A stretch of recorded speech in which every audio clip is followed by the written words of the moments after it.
Have you ever wanted to place a gradient mask into a very specific area of an image? There's a quick and easy way to do this in Photoshop. First, let's start by making a selection. To select the sky, I could easily use the Quick Selection tool, Magic Wand, or Select by Color Range. All three will do the trick. When you're choosing, choose the tool that will get you the best base selection for the challenge that lies before you.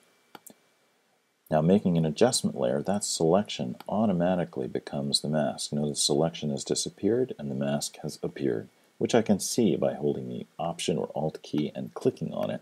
That's a toggle. I'm going to go ahead and duplicate this adjustment layer simply for easy comparison to show you the mask modified by the gradient and the mask not modified. Ordinarily, I wouldn't do this. Again, holding the Option key, I click to see it.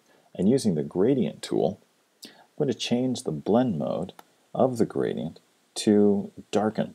You could also change the mode here to foreground to transparent. Either one will work.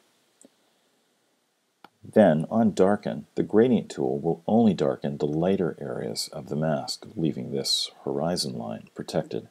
You can draw horizontally, diagonally, vertically, as you like to achieve the effect that's most useful for you. Any of these gradient tools will work. I'm going to go ahead and make an adjustment to the image, increasing the saturation, maybe shifting it a little bit warmer, and darkening it. Now, I'd caution you, if you plan on doing substantial darkening in an area that has much dynamic range, unlike this sky, I prefer to use curves, which won't reduce your dynamic range as the lightness slider here does. Now let's go ahead and compare this same adjustment with a normal gradient, one without a selection. Turning it back to normal, notice this normal gradient will simply replace the selection entirely.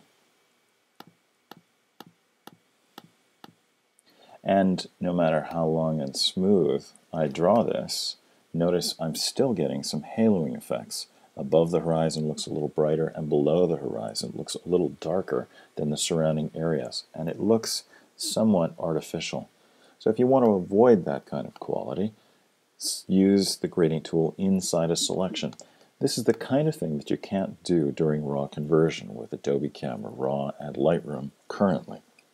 In future versions, perhaps you'll have this kind of precision. But for now, if you're looking for this kind of precision, I strongly recommend you think about holding back during raw conversion and refining it precisely in Photoshop. Don't think of this as just for landscape. Well, this is a classic example that landscape photographers run into time and time again, and many other photographers will as well. Think of it simply as a set of tools that will help you localize a selection to a specific area. This could be used for any image in a variety of ways and customized for your specific needs. If you find this technique helpful, share this video and teach this skill to someone else. You'll find that in helping others, you strengthen your own skills.